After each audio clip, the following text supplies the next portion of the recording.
Hello and welcome back to another episode of the Eden Road podcast, where on today's show we're going to be going over Brentford's season opener. Yesterday on Sunday, we went to Forest. We lost 3-1. We were 3-0 down at half-time. Football's back. Dan, how are you? I'm all good, apart from the football that you mentioned. Yeah, well, it wasn't good at all, was it, that first half? But I guess it's only upwards from here. Craig? Oh, we are so back. We are so back. I love it. Callum's back. How are we, Callum? I'm all good. Nice to be back. Shame about the result, but yes, I'm all good. Thank you very much. Good to be back. Perfect. Good stuff. Well, let's kick off with some news. But first, before that, remember to drop a comment down below. Subscribe to the YouTube and Spotify channels. Follow us on the socials at the Eden Road on Twitter, at Eden Road Podcast on Instagram. Let's kick off with some news. No tweet of the week this week, but there are so many to choose from. I'm just going to kind of drop them into the conversation around the game a bit later on. But as Dan put a message in the WhatsApp group about an hour ago, we got the news that Wissa has... Well, actually, I'll just read the tweet out from Ben Jacobs. He's reporting that Yoane Wissa has unfollowed Brentford, changed his profile picture to a black screen and removed all club photos of him from the Instagram as he looks to leave the club. Wissa's move to Newcastle is currently being blocked by Brentford, as exclusively revealed by Alex Crook earlier this week. The 28-year-old is unhappy with Brentford, and they now won't engage over a sale unless a £60 million valuation is met, despite informing Wissa a few weeks ago that they would entertain a sale. Wissa was also told a year ago that he could leave for £26 million after committing to last season following Ivan Toney's departure. Brentford insist Ouattara is a Brian Mbeumo replacement, and for a Wissa exit to happen, another forward must be added as well as their high valuation met. Dan, I'll come to you first because you're the one that put the message in the chat. That is true. If you go on Yoane Wissa's Instagram now, all of the photos, I should say, of him in a Brentford shirt are gone. He's changed his profile picture. So he's kind of deleted our existence from his social media, at least. Your immediate thoughts? Shows how much we mean to him, doesn't it? It's really disappointing. You don't want to see this from a player, and you know now if he does go on to sign for Newcastle, he's going to get the Tarkowski treatment. And it's really sad to see because it didn't have to be like that. There's several examples of players who have left in the right way. If you look at Palace's game this weekend, Eze played despite allegedly being in negotiations with Tottenham. And that's the right way to go about it. I don't think we'll hold him, hostage. I still don't think he'd go for 60 million. I think it will be closer to 40, like we originally said. Values change. He signed a contract, so he can't expect to just get out of that contract whenever he wants. His value has obviously gone up, regardless of what we might have said to him a year ago after the season he had, because it's by far the best season of his career. And if you actually take the rest of his career, I don't think a club like Newcastle would be asking for him. If you look at what else he's done, apart from last year. So I think it's just so disrespectful. We've given him a platform to do what he's done in the Premier League. He's had, one good season, a few decent seasons, but he hasn't really done anything super special in those seasons. And this is how he treats us. And, he's not thinking of the fans as well, who aren't involved in the decisions that are made by the club. Does he not have any respect for those who he's played in front of, those who he has supposedly appreciated for the last few years? So it's just really, really disappointing to see. Callum, I see you nodding. Yeah, I'm shocked by what he's done, to be honest with you. A player who I've admired over the past few years, at the club. The club have done quite a lot for him and his family as well.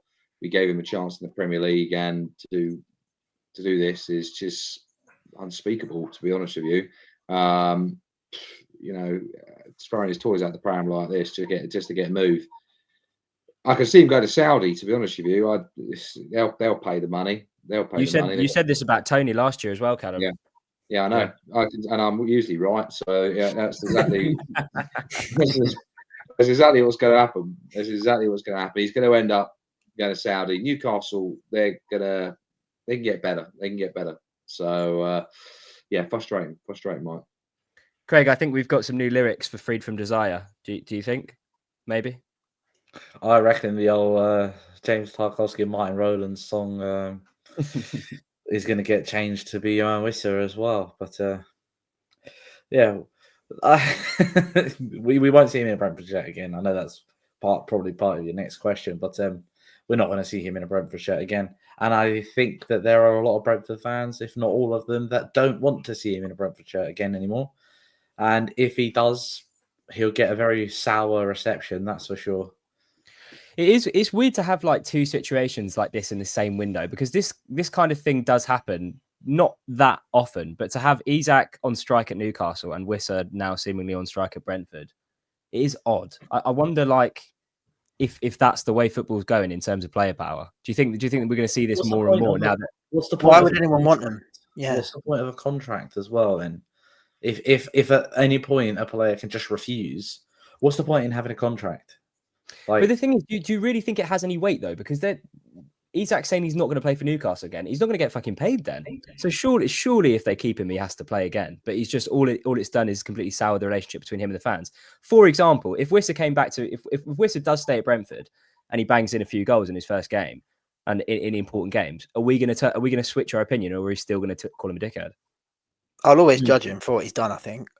I mean, it gets to a situation with Isak as well. I imagine if the window closes and they're still there, they will end up back in the team one way or another, because it's in their interest to play as well, particularly with the World Cup next year. Obviously, Wissa's got AFCON. If Congo are in it, I'm not sure if they qualified, but he would have AFCON. Obviously in December, January. So it's in his interest to get some football under his belt until then. The other thing I'm thinking is, why would other clubs look at that and think, yeah, we want to go for him, we want to pay that bit extra to get him, if that's his attitude? Because he's just showing who he is by doing that, when there's so many other better examples of how to deal with it. The hypocrisy of football fans is what gets me as well, because we've seen the whole situation at Newcastle with Isak refusing to play, refusing to train, and then you see all over plastered all over social media Newcastle fans wanting Yoane Wissa to do that to us. And it's like, well, you've got a player doing that to you and you want him gone from your club, yet you're willing to accept a player who is currently doing that to another club. And if it's happened to you before, it'll happen to you again. And it just sets a bad precedent, doesn't it? Yeah, no, I think the whole kind of Wissa chat, we've spoken about it a few times over the summer. It's obviously contingent on Brentford. I genuinely thought Ratara's signing would mean that the door was open for Wissa, because Ratara can play across the front three, but seemingly not. But yeah, I'd imagine that if we get another striker in, we would probably lean more towards the 40 mark. But there's been reports suggesting that we've upped the valuation in recent weeks. But I also saw a tweet from Besotted, who are kind of ITK, and they said that that's not true. So we don't know what to believe at the moment. But hopefully this gets resolved soon. But yeah, as I said, new lyrics for Freed from Desire. Go on, Craig. We spoke a couple of weeks ago as well, might have even been last week, about Wissa, the rumours that he had refused to train. And then there was other rumours coming out of the club saying, no, that's not the case. He hasn't. But after this stuff that's happening, you really don't know what to believe anymore, do you? Because if this is what he's doing and how he's behaving, I absolutely believe that he would refuse to train and he would refuse to play if this is the attitude that he's going to go with. Yeah, no, it doesn't make sense. We need some facts, and I think as the window draws to a close, we'll get a resolution. But it's very unlikely we'll see Yoane Wissa playing a Brentford shirt again. And if he does, the reception won't be kind. Burning those shirts, I'll tell you. Burning, honestly, I'm disappointed. I'm really disappointed in him. But yeah, where is he? Is he down the training ground? I don't know. Is he in Chiswick? I don't know. Where I saw a tweet earlier to say someone said that he was shopping in Morrison's with his kids. I saw that tweet. Ban him. I must say, I'm very impressed that we lasted 9 minutes before Callum starts suggesting people burn shirts. You know? They played Free from Desire just before kickoff against Forest. Yes. There were a few boos, and no one was singing along. So I think that says all you need to know. I was singing "Wisses a Wanker," not "Wisses and Fire." I thought that was the new lyric. No, maybe it was you singing along then. Yeah. that might go a little bit if we manage to pick up 3 points on Saturday now. Let's chat about the game then. I thought the way we do this is kind of do a small chat about the goals, whether they could have been, well, definitely could have been avoided, but kind of focus on the bigger touch points, bigger picture, hierarchy chat. Lots of talk about Phil Giles and Matthew Benham, lots of talk about Keith Andrews as well. I think that's the more interesting stuff. because we all know how bad we were, particularly in that first half yesterday. But Callum, I'll come to you. Thoughts on the game overall, and then we'll go through it goal by goal. Blimey, just trying to think of a word there. Shit show, to be honest with you. It was just. I was optimistic, I must say, before going into the game. I said to Dan before the game started, because he was lucky enough to be in front of me, that I actually thought it was going to be 3-0 to us. But it was just the first goal. We'll talk about the goals later, but just just the whole performance. It all seemed just disjointed. The players weren't playing well together. I thought Henderson should have started to control that midfield. Onyeka didn't get enough time on the pitch, in my opinion. All frustrating all round, Mike. But not a good start. Not a good start to the season. Need to kick on next week. You can imagine what I said when he said that to me. Oh yeah, absolutely. I said Onyeka's coming on, Dan. Can you see that? At the moment of the match, that's why I was still there. We spoke at, you just said Henderson there. In terms of the lineup, I think everyone was a little confused that Jensen was in from the start, Craig. I think we spoke about it on the last pod potentially as well. Obviously, Damsgaard wasn't in the squad because his missus gave birth, so congratulations to him and her. Sharda was on the bench, which I think was expected given the injury, so I assume he's going to start next season. Next game against Villa. We'll talk about other changes to come for Villa, but I think we could all agree that the lineup was a little bit confusing, and Henderson was definitely the one we all thought to start. But yeah. Craig, we hired a set piece coach as a manager, and we can see from the set piece within 5 minutes of the game starting. I think there was a stat posted, wasn't there, that we hadn't conceded in the first 11 games of last season from a set piece, and we conceded within 5 minutes of this season from a set piece. Yeah. I mean, it was sloppy, wasn't it? Like 3 players surrounding Chris Wood, and somehow the ball drops to him just outside the 6-yard box, and he puts it in the far corner. It was, if I'm not mistaken, it was a mistake which led to the corner in the first place as well. Yeah. So sloppy leading up to the corner, sloppy defending the corner itself, and then you concede a very, very soft goal. And that just sort of set the precedent for the first half. It was just pony from then on, man.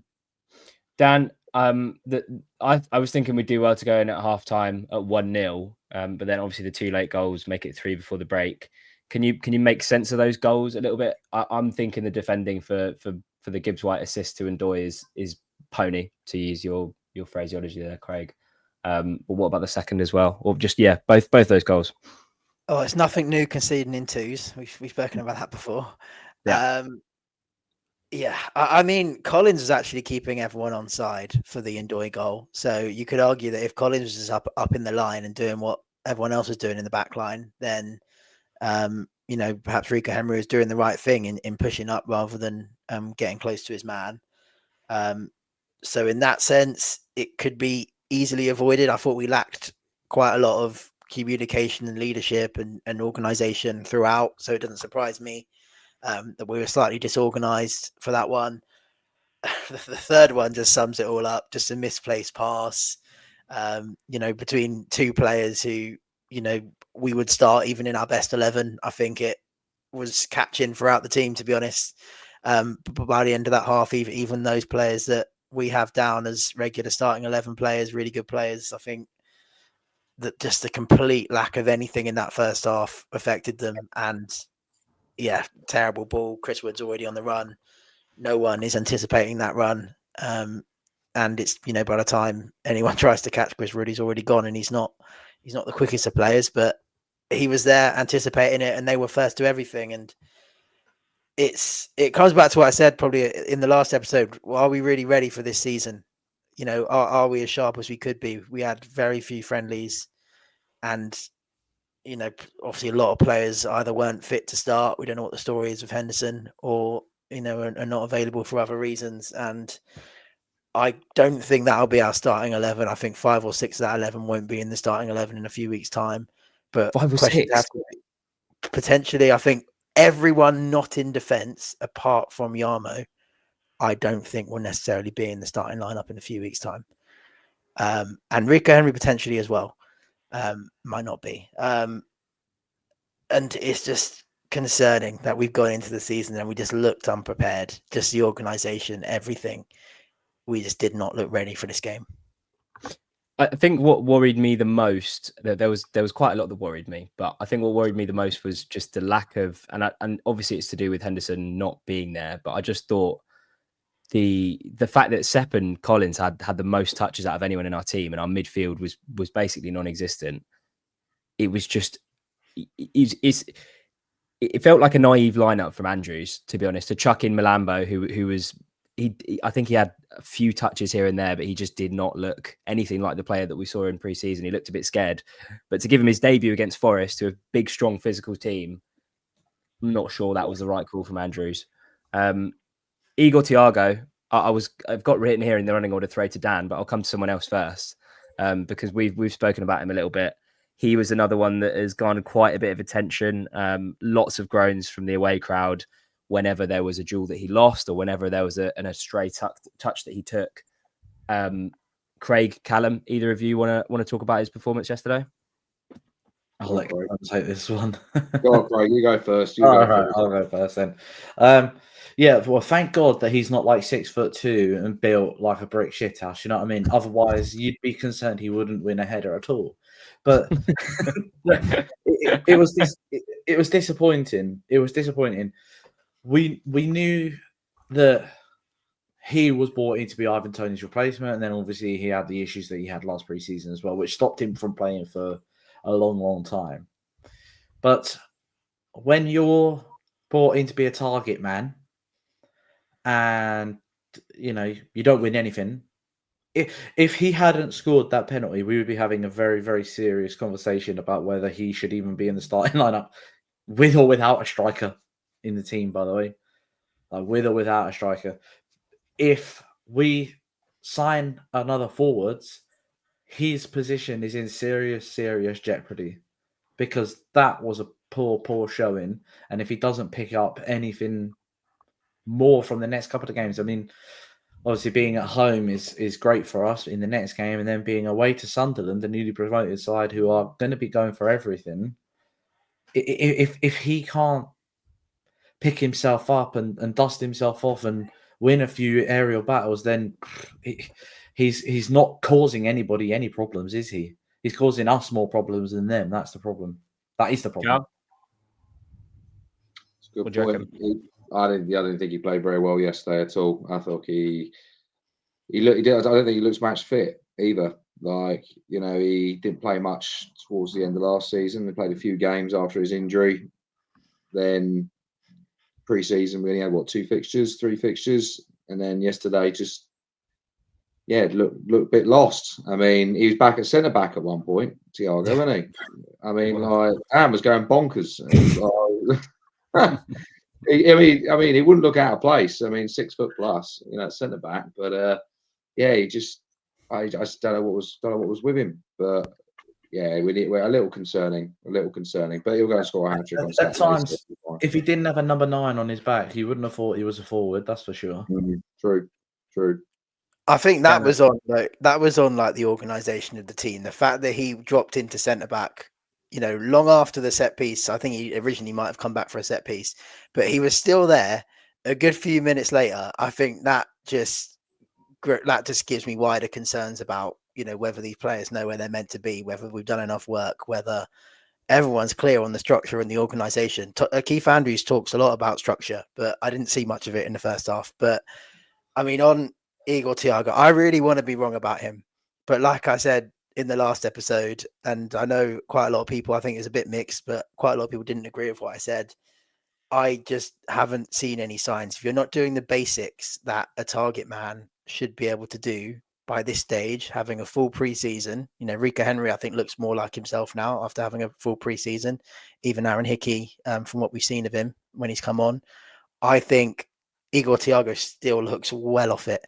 And, we were going long to Sharda in the second half, and he was winning more flick-ons. So I actually don't think it's too early to be questioning whether he should be in the starting lineup next week. I think I would go with more structure, more solidity in the midfield, and I wouldn't say no to Carvalho on the right, Damsgaard on the left, which he did do sometimes where he kind of tucks in, and then Sharda up front. And I I don't like Sharda so much in the middle. We've But- talked about Sharda up front so much on this pod. I know, but How are we suggesting that he can go up front? he's the only other option. And I think Yeah, if you are gonna go long and you do want someone to play off, I think he would be better at it than Igor Thiago.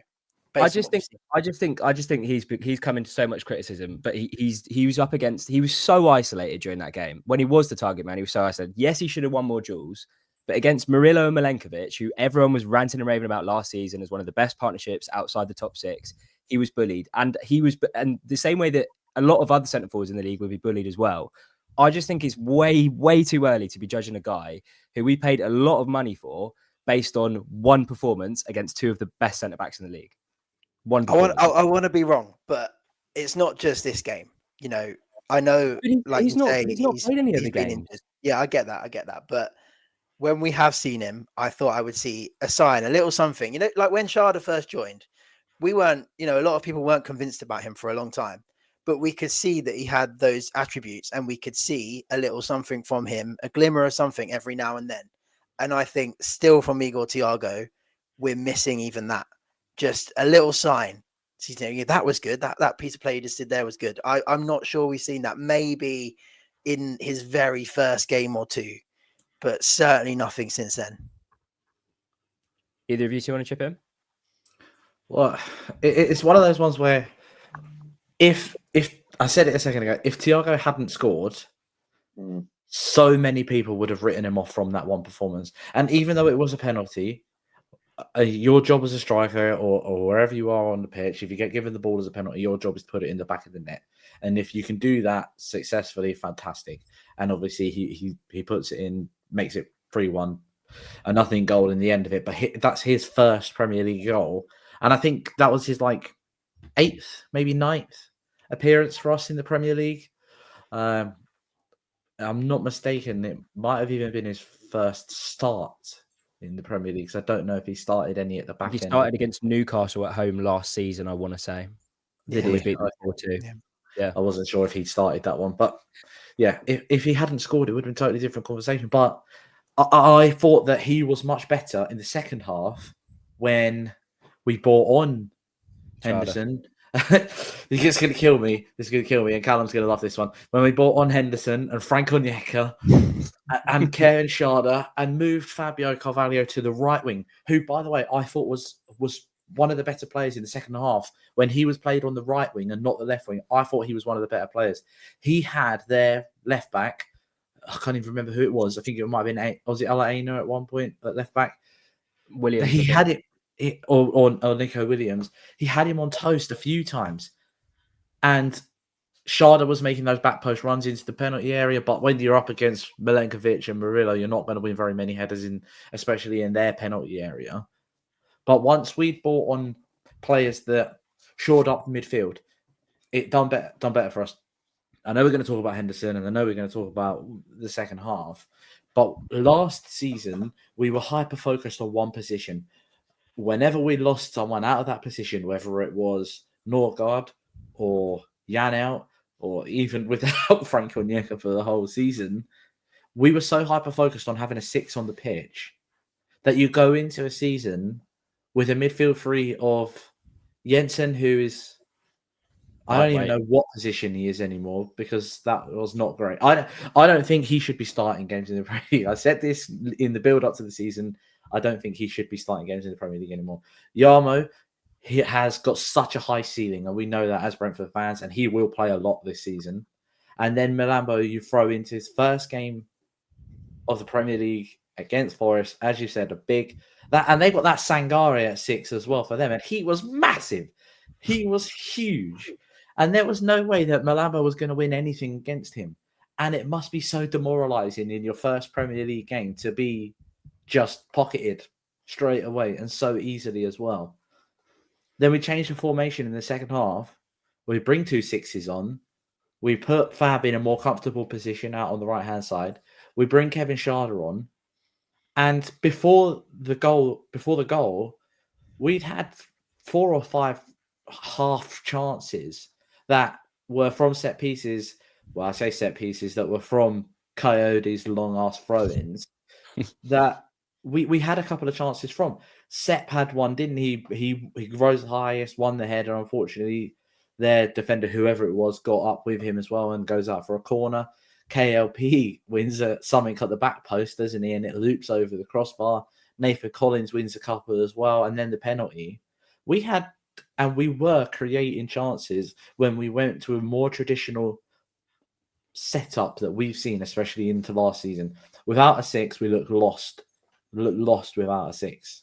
I would rather, Callum, you'll like this one. I would rather start with Frank Onyeka than have no 6. Callum, do you think Thiago's place is in jeopardy against Villa? No, I think it's too early to drop him. I think give him 1 or 2 more fixtures, and then if he hasn't got up to match fitness or, has created something in the game for the team, then you've got to look at his position then. But I think it'd be very unfair to drop him after 1 fixture, to be honest with you, Mark. Plus, we've got no one else to put there. Yeah, Shada.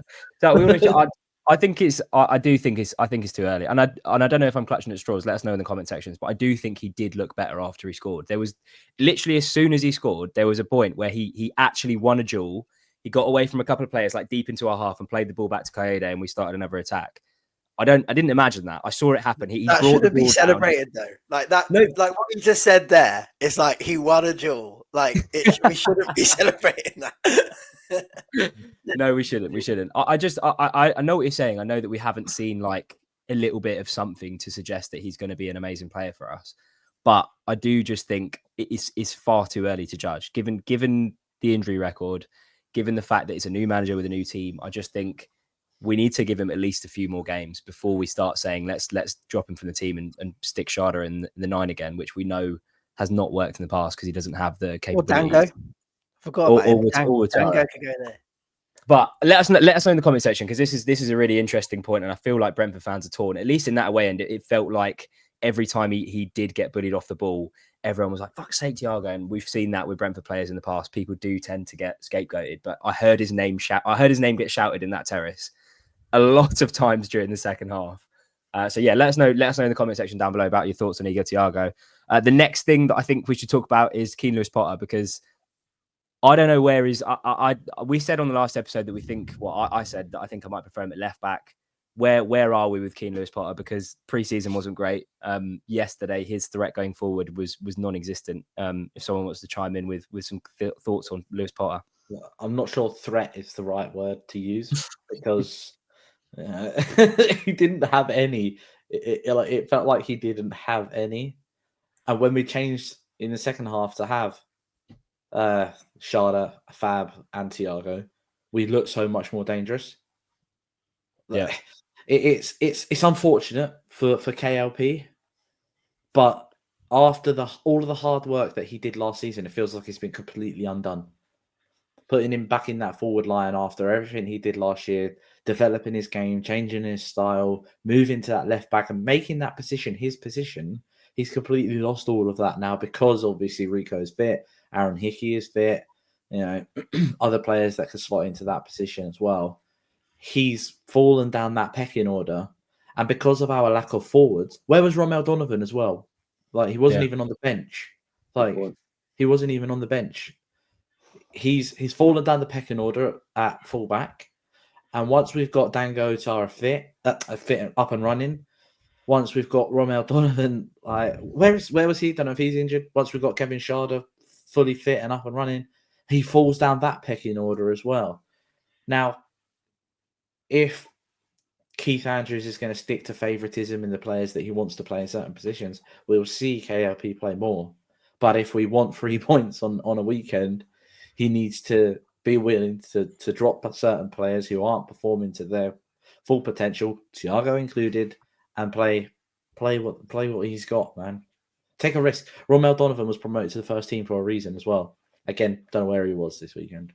I think if we ever played a back 5, which we might do at times this season, I mean, we might even want to consider doing it against a team like Villa, having watched this last week, just to be solid and, just be a bit more disciplined and look like we have some organisation.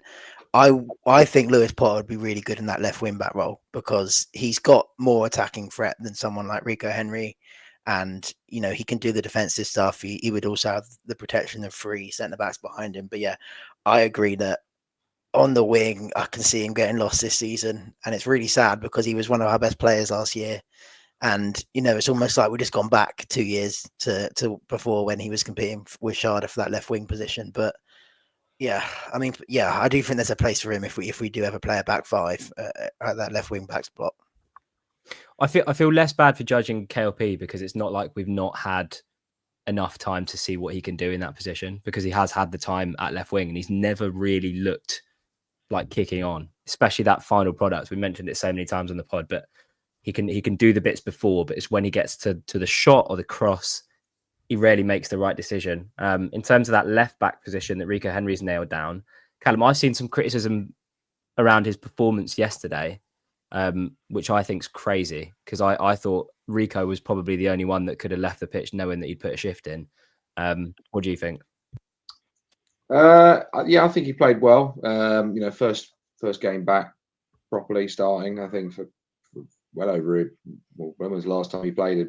Started a game for us? It was well over a year ago, I think, wasn't it? So yeah, he did well. Difficult opposition to play against. It's going to be interesting to see, though. I mean, I'd say I would like King Lewis Potter there personally, but if we're going to look at the performance that Rico put in, he did a good shift. So difficult to drop him as it stands. But yeah, did well. I think another, and we've kind of touched on Carvalho. It does seem like he is one of Andrew's favourites. The quotes on him in pre-season and he's, or at least as Andrew sees it, his potential is obviously big in his eyes. On the wing, on the left wing, I didn't understand that decision, to be honest, because he's been playing on the right in pre-season. So why didn't he have KLP on the left and Fabio on the right? Didn't make sense in my eyes, but obviously he looks like another favourite. I think something that really worried me more than maybe anything else, Dan, was just the pressing. The pressing at times it didn't look like anyone knew what they were doing, especially when Forest had the ball like deep in our third, in our defensive third. We were just happy to let them have the ball in and around the box and try and find Chris Wood. And even at 3, and this pissed me off, 3-0 down, and we were just jogging around, walking around the pitch. It didn't look like Thiago had any support when he was going to press. He was looking around his shoulders. It was just like we're 3-0 down on the first day on the first game of the season. We're 3-0 down at half time, and it didn't look like anyone gave a shit. And that was really worrying.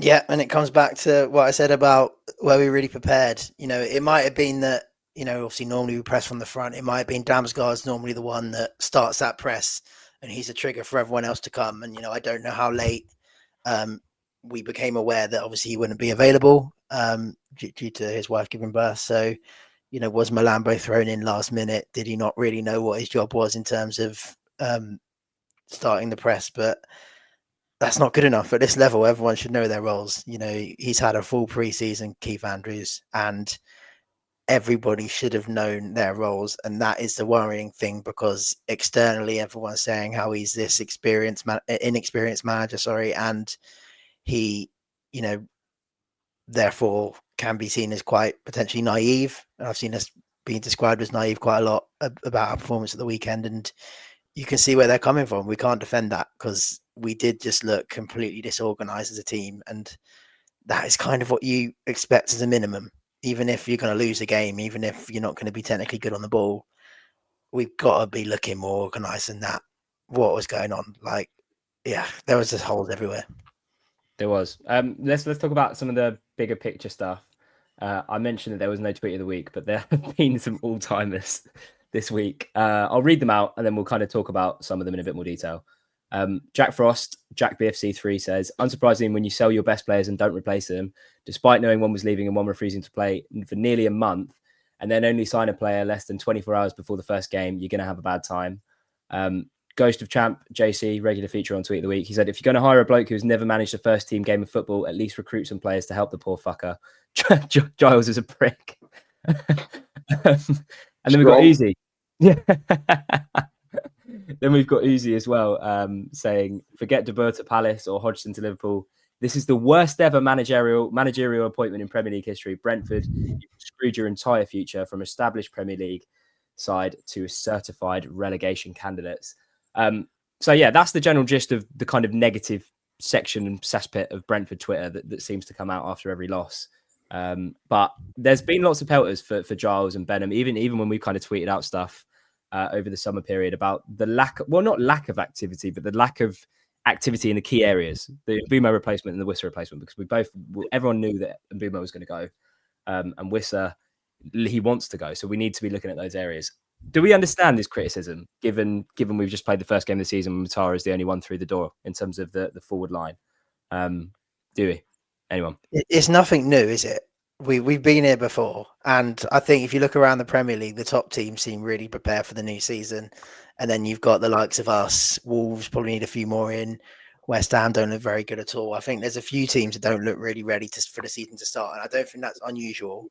I guess we are a team who need the money to come in. If Wissa does end up staying, which unless someone pays what we want, is a possibility whether we like it or not, then maybe the finances aren't there for us to go splash out 40 million on another striker to replace him when he's still in the building. That there are certain areas of the pitch where we've acted really quickly. Flecken and Kelleher was announced on the same day, I think.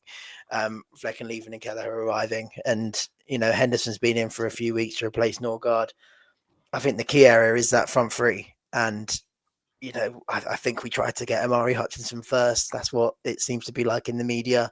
And if we were successful in doing that, perhaps he would have been here in time for this one. And obviously went for Uatara when that seemed to fall through. So it's difficult to criticize them behind the scenes. And I do feel a bit sorry for Keith Andrews in that sense, because I think going forward, the options just weren't there. And, we looked flat in pre-season. I could have probably put a bet on that if we were going to score at the weekend, it would have been a set piece. And, that probably stands again for next weekend, unfortunately, until we can sort it out, because I think you could see it coming from a mile off that going forward, we just don't look like we can create very much with the players that we currently have. And we do need to resolve it really, really soon. Craig? I feel like when you know that you're going to get 70 odd million in for Brian Mbeumo, you have to be. I imagine that we were already actively looking anyway. As Dan's already said, we was reportedly in early for Amari Hutchinson, but apparently missed a window for his release clause. That was what I was seeing on social media. Ever reliable. Then there was obviously the reports over the last 2 weeks of Callum Wendo from Rennes, who has also just gone to Forest, along with Amari Hutchinson. So, yeah, don't worry, Marinakis. We'll find your players for you, and then you just take them. Take them then. 70 million pounds is a lot of money to be receiving for a player, especially for a club like us who can and has had a successful track record of finding the lesser known talent and bringing them into the club and through the ranks successfully. Wissa, Benrahma, Watkins, because he was at Exeter, Brian. These are all prime examples of us bringing in players from, lesser sides and then selling them on for big money afterwards. But it seems we've been reactive, not proactive this window. Normally, when you see things happening at Brentford, like for when Watkins left and when Maupay left the first time, we already knew when they was leaving who was going to be stepping in to fill that void. We knew that as fans, because there was a very, very clear line that Watkins was going to be playing as our striker and then he gets sold. We had a very clear plan with Ivan Toney. When he went, Thiago came in. Yeah, right, he got injured straight away. But we had a plan in place very early. And that was very proactive of us going into those seasons. But this year we seem very reactive to the market and not being quick enough or being smart enough with the business that we're trying to do. We very clearly need another forward. And if Jordan Henderson and Frank Onyeka between them cannot play 90 minutes of football, we need a number 6. As I said earlier on, we were so hyper-focused on that position last year that we had conversations that Christian Norgard was the most important player on the pitch, because you lose him, you lose all structure.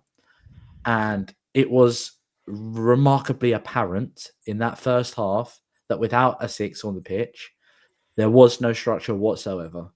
So we need a 6. We probably need another forward if those two can't play a full 90 minutes. We need to be smart with the business that we're doing. In terms of the business that we could do and we should do, actually no. Before that, Callum, because I think that's a kind of wider conversation. Do we need to? Does the strength of Forest need to be taken into account here? Do you think? Yeah, of To course. play devil's advocate. Yeah, no, I mean they had a very good lineup yesterday, and Chris Wood is probably going to have a very good season yet again with Forest this year. I mean, we were quite lucky that with the players coming in, Hutchinson as well, McAtee weren't available because they are top quality players that were added to the squad they had already. So yeah, Forest, good team. We've got to give them full credit for that, but yeah, we just didn't turn up, unfortunately. I think we don't know. That's the thing, isn't it? We don't know how good Forest are going to be. What we can say, it was the same lineup as last season, apart from Ndoye and Furalanga. So there's a lot to be said there with consistency and continuity. But we don't know how good they're going to be.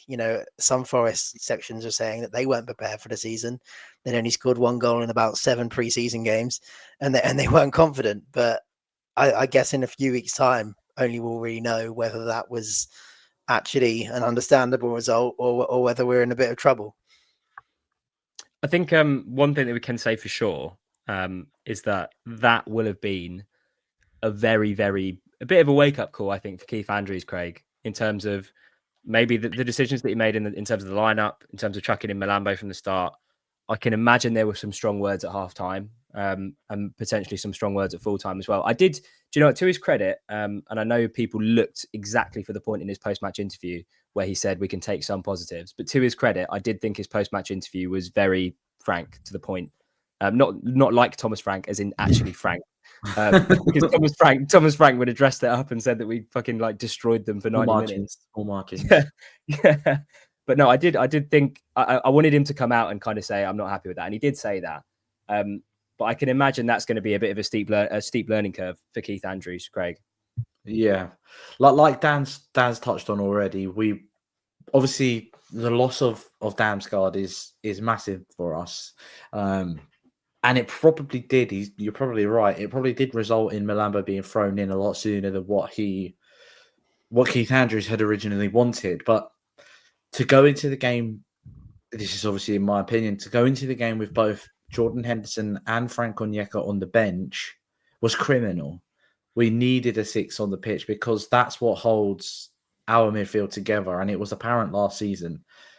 Unless they've done work in the off-season between having a 6 and not having a 6, I mean, it wasn't very apparent that they'd done any work because it was sloppy all round for a lot of the game. But yeah, we're seeing tweets which you're like, oh, damn it, like they're kind of right. Like they don't necessarily need to be that right. As in, you've taken a manager and you've thrown him straight into the deep end, which is what we've done with Keith Andrews. We've taken a manager and thrown him straight into the deep end. No experience whatsoever at managing a first team, especially in the Premier League. And everybody across the world knows that the Premier League is a different animal. And when you do stuff like that, you get punished. And we did get punished yesterday, for sure. We got punished. Now, he has to learn and he has to adapt very, very quickly. But with that being said, the next couple of weeks while the transfer window is still open is going to be huge for us as well.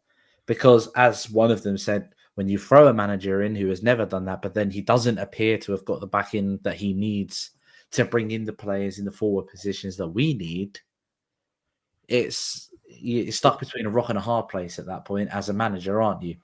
I just Googled it while we was talking, and you've got on the bench, you've got Kevin Schade and Pert Harris as your forward players that are on the bench.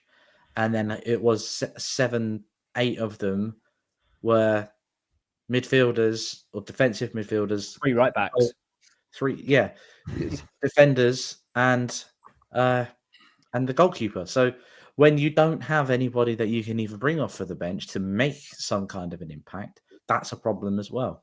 The next 2 weeks or whenever the window shuts now, it's going to be huge for Keith Andrews as well. But people, obviously, we can't bite his head off too soon. We need to give him a little bit of time, give him the benefit of the doubt. But if we're in a real sticky position after 10 games, we really need to see where we're at. Well, yeah, I think that's what annoys me a lot about like people going for Andrews and going for Giles. It's the first game of the season. Like we need to, and we will jump on the podcast if we're winless after 10, and we'll say maybe they've got this decision wrong. But to just judge it off a loss against a team that finished 7th in the Premier last season, I just think is crazy. Dan, in terms of the changes that we can make for next week against Villa for Saturday, and the transfers that I think will happen between now and when the window shuts, how much better can we get? Because if you throw Hendo in, you throw Damsgaard in, you throw Sharda in, you're looking at those are 3 key positions of the pitch, and I think can't get any fucking worse, can it? No, I think eventually those 3 will come in. I think a new striker will come in that we haven't signed yet. I think Dango might well come in, and I think someone like Aaron Hickey might eventually come in for Rico Henry. So that is 6 of the 11 that started on Saturday. Might not be in our best 11 when everyone's fit in a few weeks' time. I think when it comes to this weekend, I think it depends who's fit and available. Like what state is Dango in? I don't know. Can he go straight in the side? Can Henderson actually start this weekend? Is Sharda ready to start a game this weekend?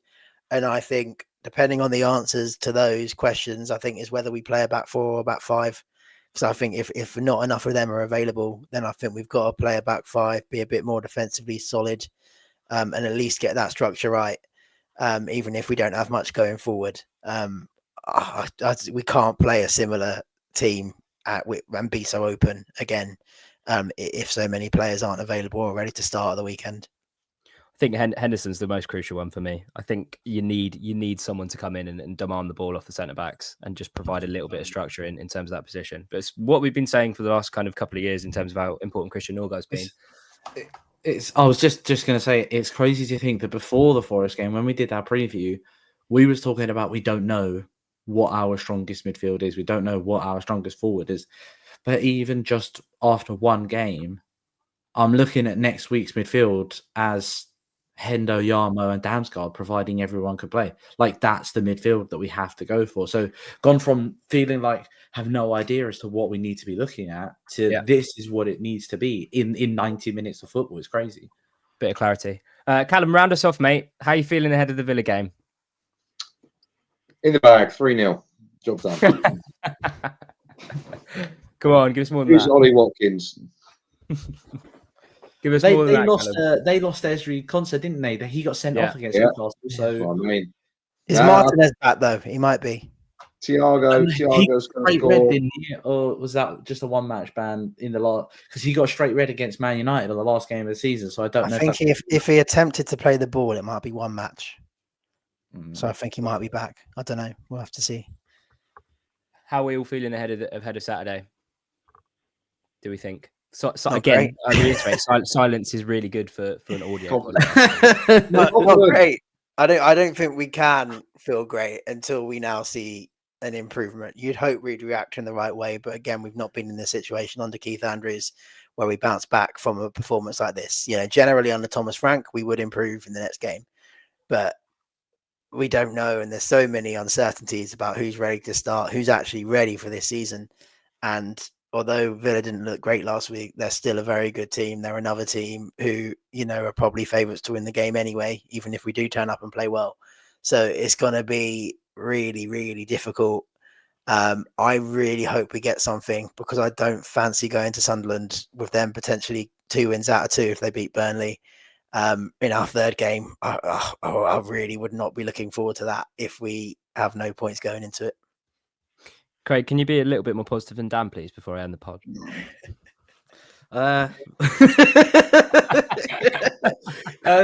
Look, Dango Ouattara is a positive signing for us, especially knowing what we need going forwards. If he's ready to play, put him straight in, go for it. Front 3 of Kevin Sharda, Dango Otara and Igor Thiago, give him a bit of a rough time, bit of a torrid time, run at them a little bit. Midfield 3, we know like we just said. Hopefully, firstly, obviously, congratulations to Mikael Damsgaard and his wife for the birth of their baby. Get your priorities right. You should have been there on Sunday. Midfield 3 of Hendo, Yamo, and Damsgaard, and leave the back 4 as it was on Sunday. Home advantage is going to be massive for us. You know, it was very difficult being in that away end yesterday, but being back at the Gtech for the first time this season, fingers crossed, can only be a good thing for us. So, yeah, up the bees. Up the bees. Good way to round things off. I'm glad that I came to Dan second to last and Craig last. We'll be back in midweek with a Villa preview, so keep your eyes peeled for that. Drop a comment down below with everything we talked about today, because I do feel like there was quite a bit of meat to that episode. Lots of touch points, lots of discussion back and forth. I've never seen a lot of people. It feels like everyone's in disagreement with each other at the moment regarding players, regarding structure, regarding manager, regarding hierarchy. It feels like there's a lot of toxicity, but I guess that's not too new with Brentford. But yeah, let us know in the comment section down below what you thought about the game. Subscribe to the YouTube and Spotify channels. Follow us on the socials at Eden Road on Twitter, at Eden Road Pod on Instagram. Gentlemen, it's been a pleasure. That was the first episode back for the new season. Up the bees. Up the bees.